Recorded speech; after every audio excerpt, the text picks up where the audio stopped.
Sawasdee ka. Thank you for joining us on Newsline. We're broadcasting live on NBT Radio Thailand FM 88 and also on NBT World. It's a Thursday today and the date is May 12th and my name is Sandra Hanutsaha.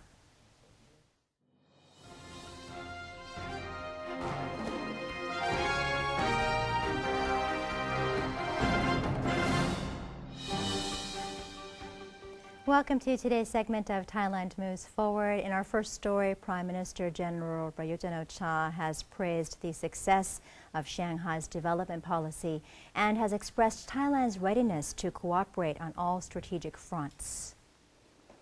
Secretary of Shanghai's Communist Party Hang Seng paid a visit to General Prayut at Thailand's government house. Both parties affirmed their country's willingness to strengthen bilateral cooperation on all aspects. Mr. Seng revealed China's economic development plan for the years 2016 to 2020, which will emphasize environmentally friendly innovations and open markets.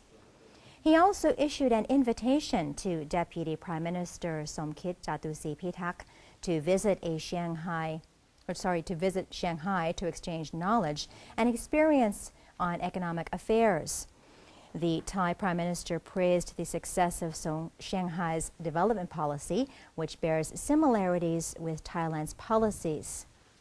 He told the Communist Party secretary of the government's long-term strategic plan called Thailand 4.0, which will emphasize innovation according to the sufficiency economy philosophy. General Prayut was hopeful that Thailand could learn from the success of Shanghai and expressed Thailand's enthusiasm to accommodate Chinese investors. A committee under the National Reform Steering Assembly, or NRSA, has delivered its 6-month performance report. Chairman of the NRSA Committee on Social Affairs, Anothai Ritipanyawong, led his team to present the committee's performance report to the main NRSA sitting. Mr. Anothai said that the committee has been working actively on quick-win reforms for all consumer protection efforts in accordance with the Prime Minister's policies. Under this move, Mr. Anothai said the committee has touched on fair pricing issues in the mobile network industry through discussions with business operators and representatives from the National Broadcasting and Telecommunications Commission. The NRSA committee also pushed for stricter traffic law enforcement to tackle various issues, including problems related to motorcycles and obstructive ad placement. A member of the NRSA who earlier proposed a new law that would provide settlement conditions for political offenders has backed down. NRSA member Seri Suwanpanon, chairman of the Committee on Political Reform, said that his proposal was intended to address problems related to protracted litigation after the amnesty law was broadly rejected by the public. Mr. Seri added that his proposed bill was supposed to catalyze more ideas before any such legislation is enacted. However, strong opposition to his plan has caused him to reconsider the law, and the NRSA members said he will instead turn to rehabilitation efforts.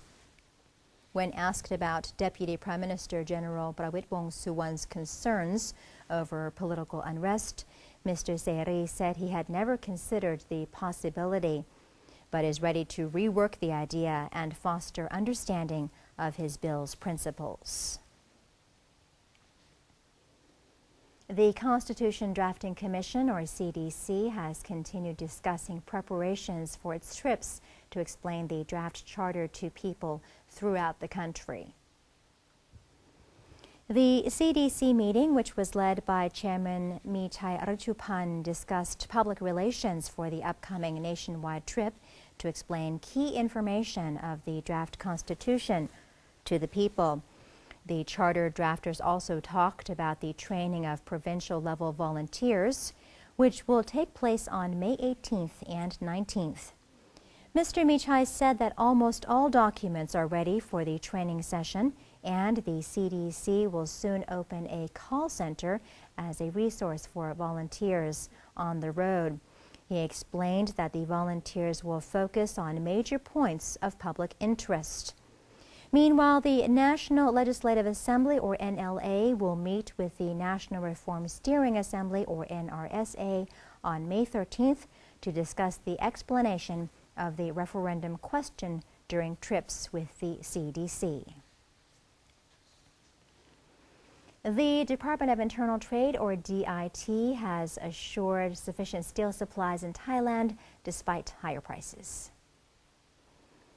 DIT Director General Wibunlak Romrak visited a steel store in Bang Yai district following concerns over its supplies. She was told that steel manufacturers would easily be able to increase their steel output to meet higher demand. The department head dismissed rumors of steel shortages, claiming that Thailand's higher steel prices were brought on by China's efforts to regulate the industry and close several substandard manufacturers. The fall in production has also prompted steel prices in Thailand to increase from around 17 baht per kilogram to 19 baht. However, Ms. Wibunlak urged vendors around Thailand that are planning to raise the prices of their steel products to first inform the DIT within 7 days of the price hike. This would allow buyers to revise their purchasing plans accordingly. DIT officials will visit the stores to ensure fair trading. The Federation of Thai Industries, or FTI, has prepared to hold Eco Products International Fair 2016, or EPIF 2016, a product showcase that will seek to promote eco-friendly goods. FTI President Jane Namthai held a press conference to announce Eco Products International Fair 2016, which will be held under the slogan, "Care for the Earth in 24 Hours." The concept of the event is that consumers can care for the earth through their daily routines. All products at the fair are environmentally friendly, and the fair will encourage companies to change their production methods and sourcing of raw materials to be more socially responsible. The FTI hopes that eco-friendly goods will solidify into their own market in the future, leading to greater competition and development. EPIF 2016 will feature zones that include eco-friendly electronic appliances, IT equipment, office supplies, and construction materials, as well as hold sessions for business negotiations. The event will take place this June 8th to 11th at Bitech Bang Na. Public and private agencies are joining hands to hold the Angel Biz Challenge, aiming to support new startups and encourage business innovation. An agreement has been struck between the Stock Exchange of Thailand, the Small and Medium Enterprise Development Bank, the University of the Thai Chamber of Commerce, and Capital Nomura Securities Public Company Limited to hold the Angel Biz Challenge. The competition is open to thinkers, developers, SMEs, and startups who have potential for business creativity and innovation. Valid contest entries include complete business plans, preliminary works, or just ideas.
is necessary, as education is the foundation of human development.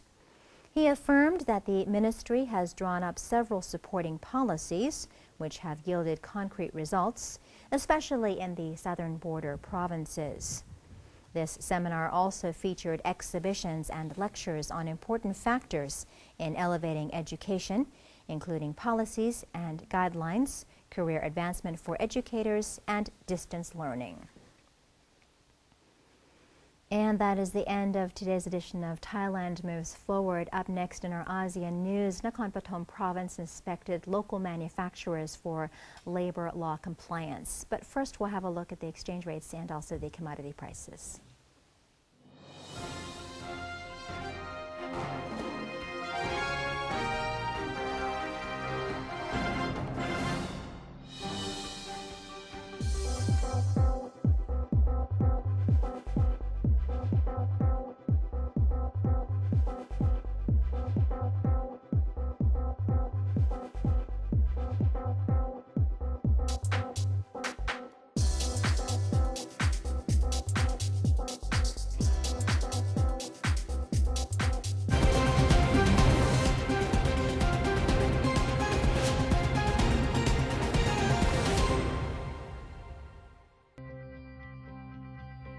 If the earth is your home, the ocean is theirs as well. Working together, the government and private sector can solve all the issues currently facing the Thai fishing industry. From legitimizing fishing operations to helping out our fellow fishermen and collaborating with international parties.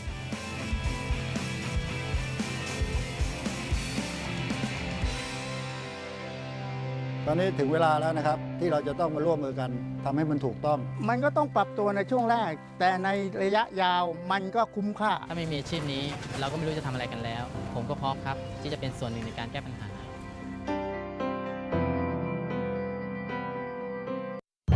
Pad Thai, created from Thai wisdom, used to be served on banana leaf, and the banana tree is used for practicing Muay Thai. Muay Thai was trained in the temples, which can be found on the mountains, in the caves, or on the water, everywhere, just like Pad Thai. There are thousands of other stories to discover. Discover your amazing stories in amazing Thailand.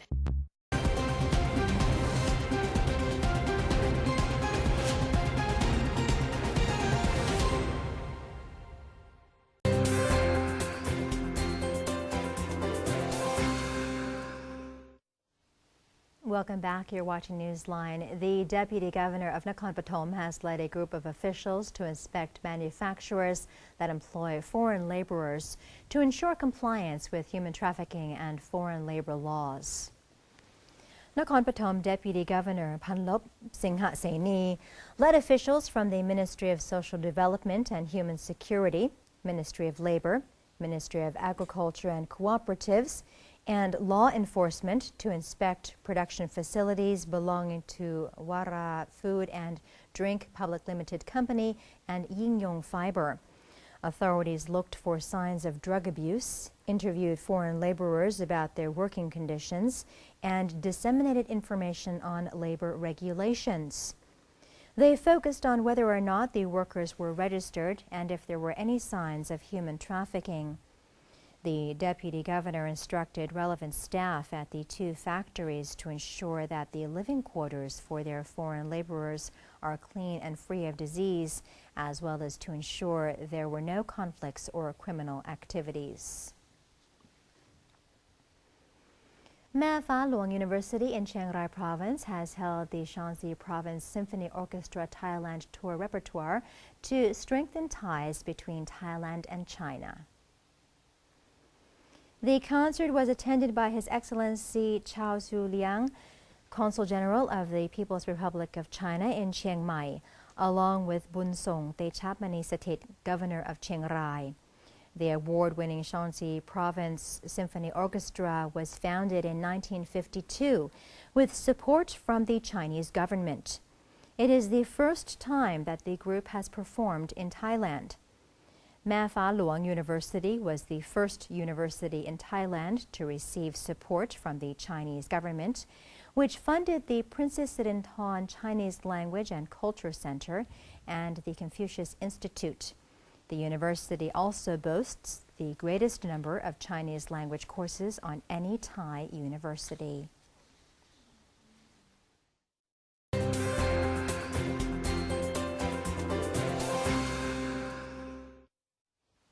On to global news now. A search and rescue operation has been carried out at the epicenter of a 5.5 magnitude earthquake that hit Dangsan County in Tibet's Kamdo City. The quake, which was strongly felt in several townships, injured more than 60 people, 7 being critically injured, according to local authorities. The injured people are all from Kata town, the quake's epicenter. According to the regional government's emergency office, they are currently being treated at the People's Hospital. Several houses collapsed while some bridges and roads were damaged during the quake. 5 relocation sites have been set in Dankan for the victims.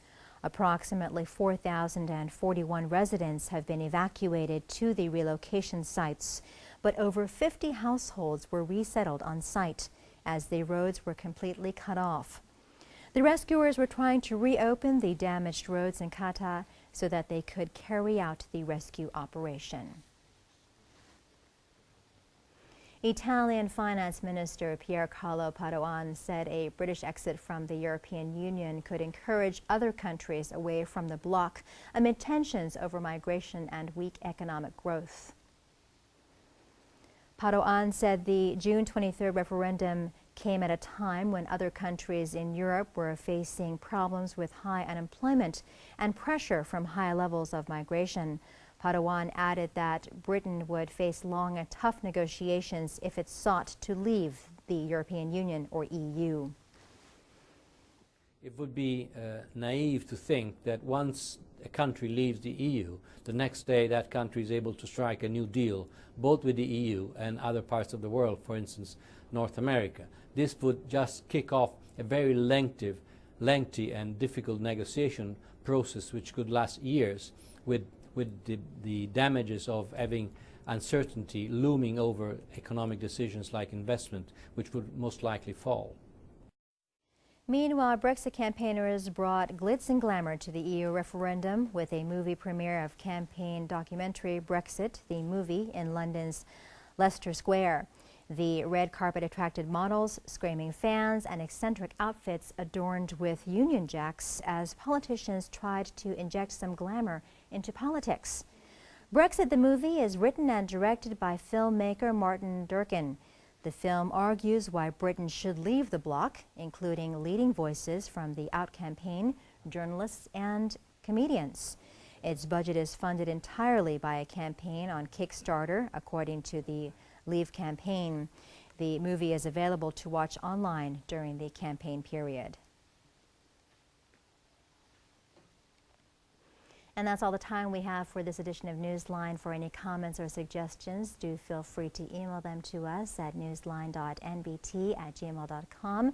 Follow us on Facebook by typing in NNT and check out our website at thainews.prd.go.th/en. Today we say goodbye with some cool and amazing ballpoint pen drawings by a college student in China. For Newsline, I'm Sandra Hanusaha. Thank you for watching and have a great day. Sawadee ka.